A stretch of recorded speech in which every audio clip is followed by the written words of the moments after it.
At the end of the Second World War, President Roosevelt travelled to the Great Bitter Lake in the middle of the Suez Canal. At the same time, he sent another American warship to pick up the King of Saudi Arabia, King Abdulaziz.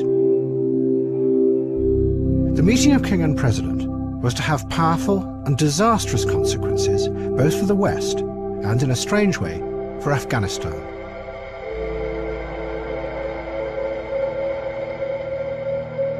Roosevelt was dying, but over the last 13 years, he had used his power on an epic scale to transform the world. After the Wall Street crash and the terrible depression that followed, Roosevelt had taken charge.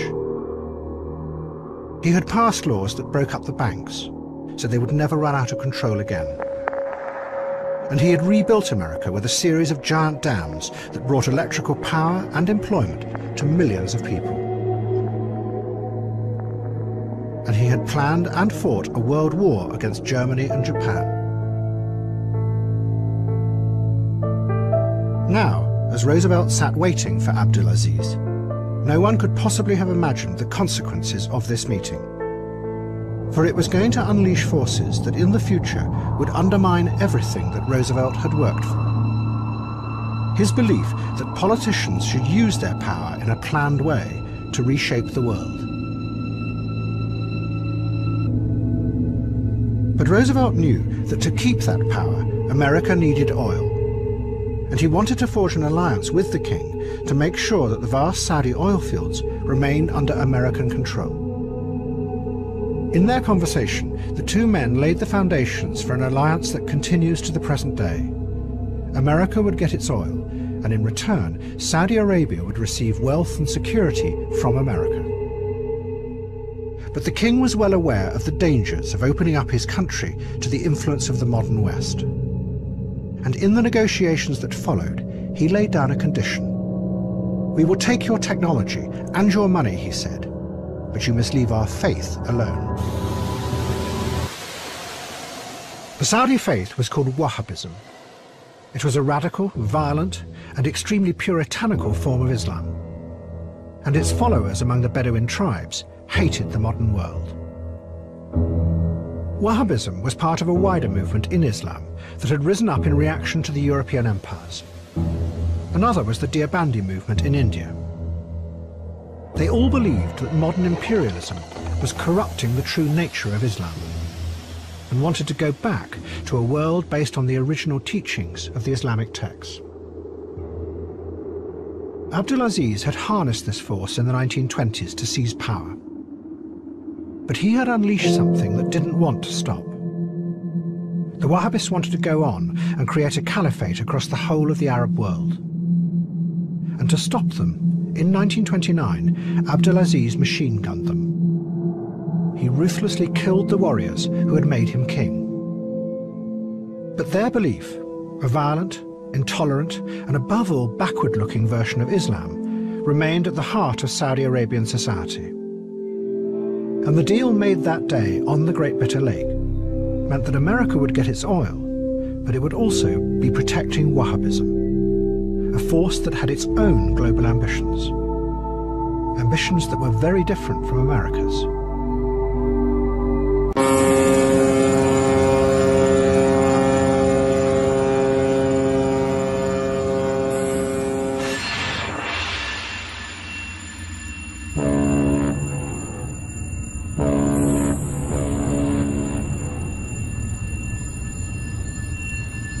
In 1964, King Faisal became the new leader of Saudi Arabia.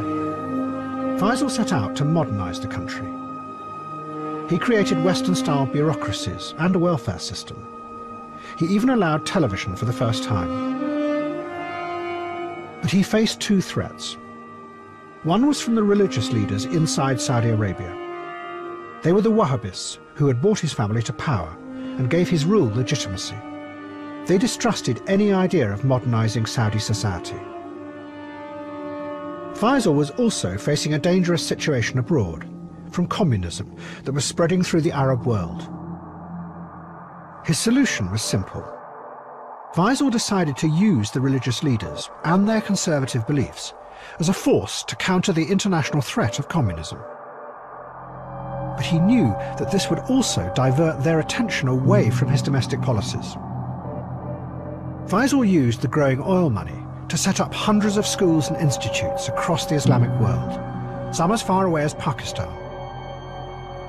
Their job was to spread Wahhabist ideas and help to turn Islam into a unified international force strong enough to stand up to communism. What Faisal was doing was taking the dangerous and unstable fanaticism at the heart of Saudi society and directing it outwards, beyond its borders. It was a ruthless way of creating stability in his own country. America gave this tacit approval because it was part of the global struggle against communism. Faisal gave America a glimpse of how uncontrollable an ally Saudi Arabia could be. And a Middle East war started. To begin with, it looked as though Israel would be defeated. But the American government came to its rescue, airlifting arms on a massive scale to prevent the Israelis from being overwhelmed. The Israelis counterattacked, and the Arabs faced a disaster. But then Saudi Arabia came to the rescue. Because King Faisal realized that his country had a weapon that could stop Israel. Overnight, Faisal raised the price of oil 5 times and threatened a complete embargo unless America forced Israel to pull back. It worked.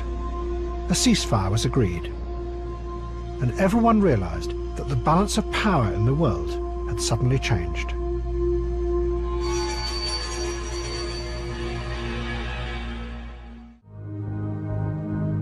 When Saudi Arabia raised the price of oil, they did it to change the political balance of power in the world.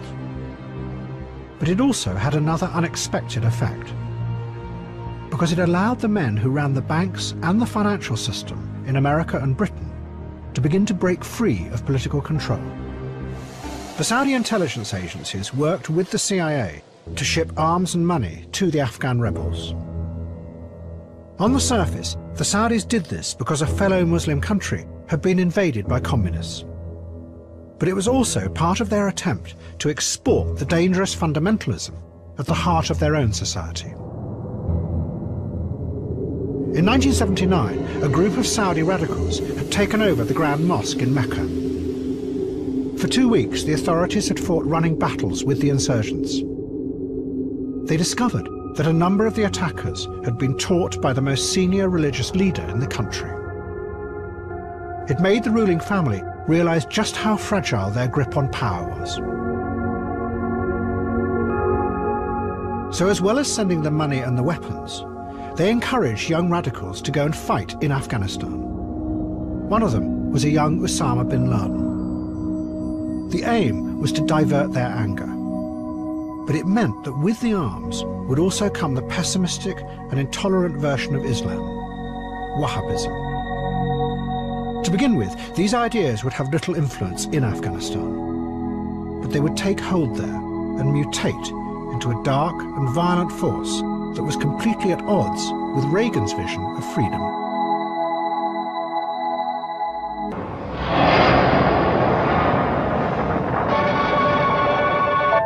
But there was one industry in Britain that had survived, and in fact was growing. It was the arms industry and its vast trade with Saudi Arabia. But rather than strengthening the politicians' power, it undermined it further through corruption. The King's train was 20 minutes late arriving at Victoria Station. It was delayed while a suspicious box on a bridge over the track was checked and found to be harmless. When he eventually stepped onto the platform, it was to a full royal welcome. Through the 1970s, British arms companies had signed more and more contracts with the Saudis. And they became a central part of a new industry that was run from the very heart of the British government. We're in the Ministry of Defence in Whitehall. Behind these doors, there's a room which few people apart from Arab sheikhs and other potential foreign customers have ever set eyes on before.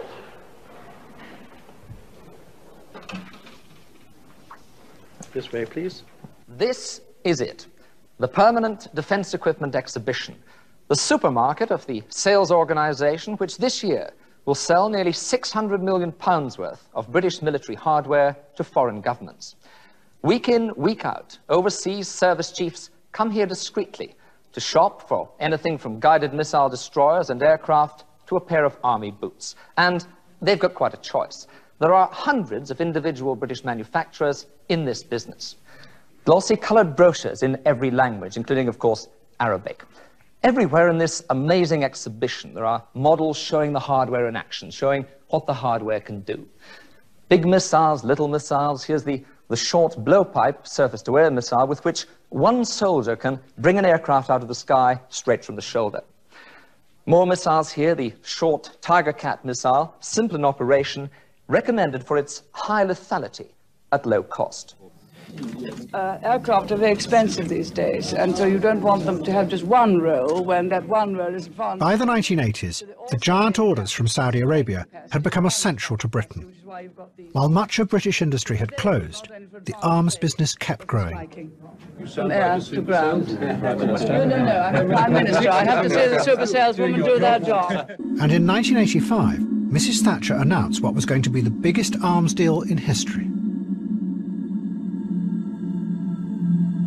The extraordinary arms deal, which has impressed military experts throughout the world. It emerged today that Britain and Saudi Arabia have signed what's thought to be one of the world's biggest arms agreements. The deal will mean Saudi Arabia will get many more combat planes, training aircraft, new mine hunters, 2 new air bases, and much training and support. It means Britain is pulling level with, if not overtaking, the United States as the biggest military supplier to the Saudis. The Al-Yamama deal was presented as a triumph of British ingenuity and skill. But ever since, there have been allegations that really it was secured by vast bribes to key members of the Saudi establishment.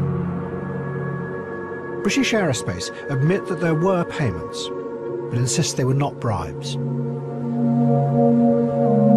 But then, in 1990, it became clear that all the arms trade with Saudi Arabia had been a complete charade. Saddam Hussein invaded Kuwait, and the leaders of Saudi Arabia realized that despite all this hardware, all the planes, the missiles, the bombs and the radar systems, that their country was incapable of using it properly to defend itself against Saddam Hussein. So they had to turn to America and its military might for help.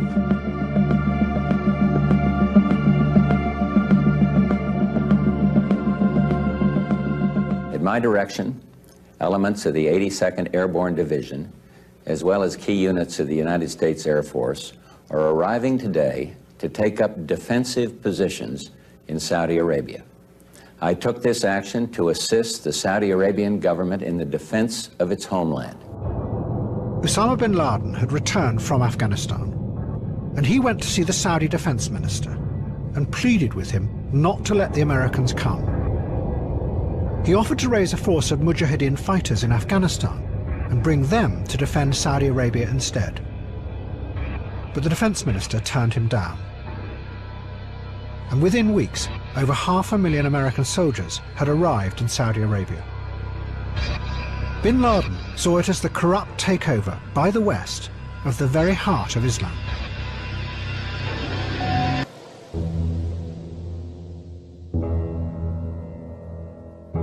When the Russians left Afghanistan, the different Mujahideen groups turned on each other and began a vicious struggle for power. Kabul was completely destroyed as the different groups fired thousands of rockets indiscriminately into the heart of the city. And Kabul became a living hell.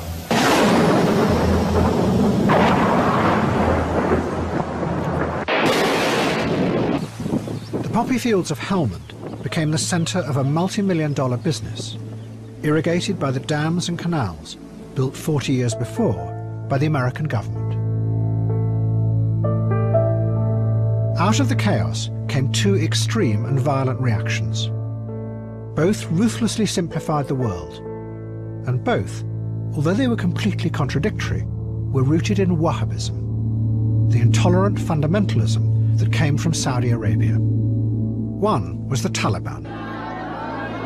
They started as a group of students in religious schools in Pakistan called madrasas, where many Afghan children had gone to study. They became the core of a revolution, that spread rapidly through Afghanistan. Although they were in Pakistan, most of the madrasas had been created over the previous 20 years by money from Saudi Arabia.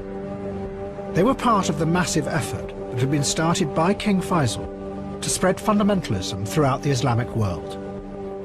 And the ideas that the madrasas taught were very close to Saudi Wahhabism.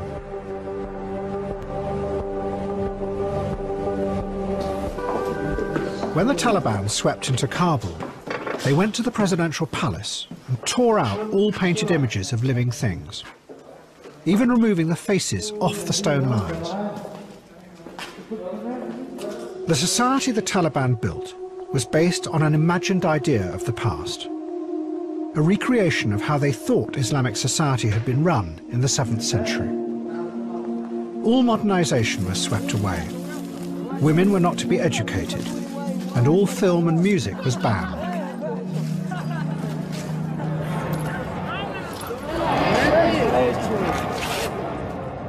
And even the bodies of dead communists were dug up and burnt to cleanse and purify the land.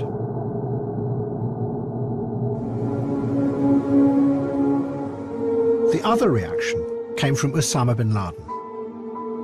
Bin Laden had come back to Afghanistan, determined to lead an Islamist revolution.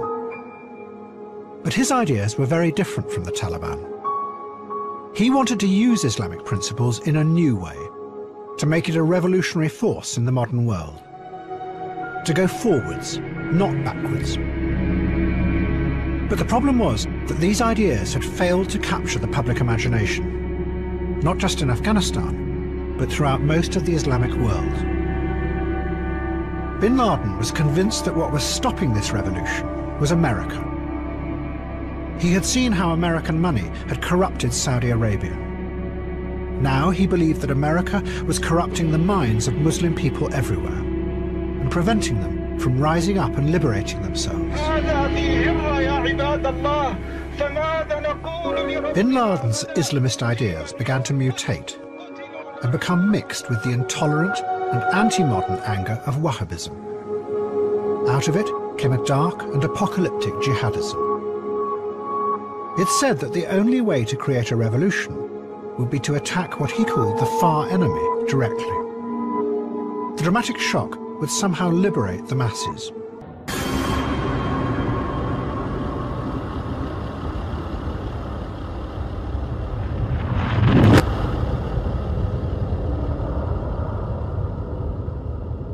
But they weren't the only fighters who had left Afghanistan. Abu Musab al-Zarqawi had gone to Afghanistan to fight the Soviets back in the 1980s. Then he had stayed on to work with Osama bin Laden. And in 2003, he went to Iraq and set up a jihadist group called Al-Qaeda in Iraq to fight the American invasion.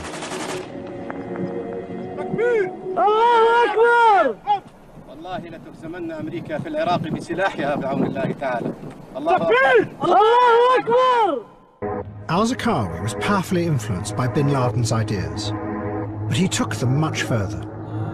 He and his group killed anyone who they decided did not believe in their fundamentalist ideas and deserved to die. Even the original founders of Al-Qaeda were shocked, and they sent him a letter telling him to stop killing civilians. But al-Zarqawi ignored them. He was convinced that the insurgency in Iraq could be used to spread an Islamist revolution throughout the Arab world.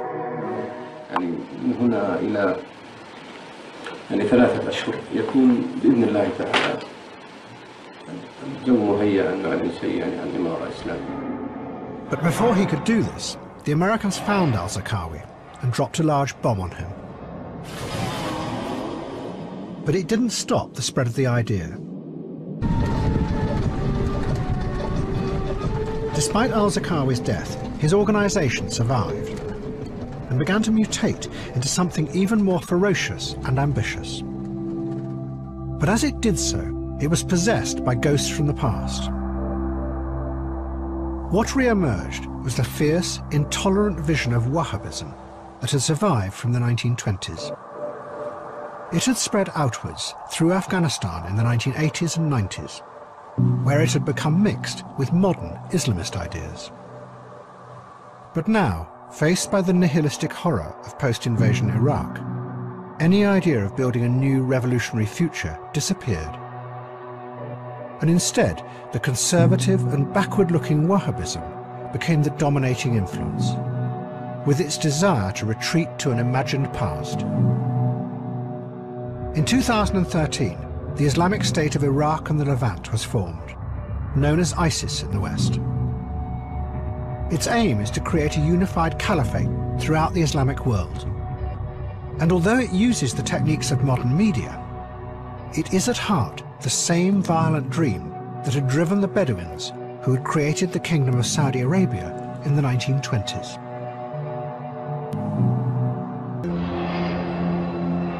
But it is an uncertain war. Western politicians are having to accept that the simple division between good and evil doesn't exist. We had a huge trust deficit, in part because the United States had, to be fair, we had helped to create the problem we're now fighting. How? Because when the Soviet Union invaded Afghanistan, we had this brilliant idea that we were going to come to Pakistan and create a force of mujahideen, equip them with Stinger missiles and everything else to go after the Soviets inside Afghanistan. And we were successful. The Soviets left Afghanistan, and then we said, great, goodbye, leaving these trained people who were fanatical in Afghanistan and Pakistan, leaving them well armed, creating a mess, frankly, that at the time we didn't really recognize. We were just so happy to see the Soviet Union fall, and we thought, okay, fine, we're okay now. Everything's going to be so much better. Now you look back, the people we're fighting today, we were supporting in the fight against the Soviets. We also have a history of kind of moving in and out of Pakistan. I mean, let's remember here, the people we are fighting today, we funded 20 years ago. And we did it because we were locked in this struggle with the Soviet Union. They invaded Afghanistan, and we did not want to see them control Central Asia. And we went to work. And it was President Reagan, in partnership with the Congress, led by Democrats, who said, you know what, sounds like a pretty good idea. Let's deal with the ISI and the Pakistani military, and let's go recruit these mujahideen. And let's get some to come from Saudi Arabia and other places, importing their Wahhabi brand of Islam so that we can go beat the Soviet Union. And guess what? They retreated. They lost billions of dollars, and it led to the collapse of the Soviet Union. So there's a very strong argument, which is, wasn't a bad investment to end the Soviet Union, but let's be careful what we sow because we will harvest. So we then left Pakistan. We said, okay, fine. You deal with the stingers that we've left all over your country. You deal with the mines that are along the border. And by the way, we don't want to have anything to do with you. In fact, we're sanctioning you. So we stopped dealing with the Pakistani military and with ISI, and we now are making up for a lot of lost time. Is it a dark existential threat? Or is it really a front being used in an ongoing complex power struggle inside Iraq? We just don't know. At the end of the Soviet science fiction film, Solaris, the astronaut returns home. Everything seems real and normal, but somehow he doesn't trust in anything any longer.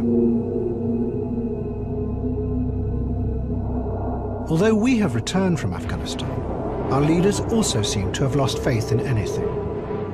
And the simple stories they tell us don't make sense any longer.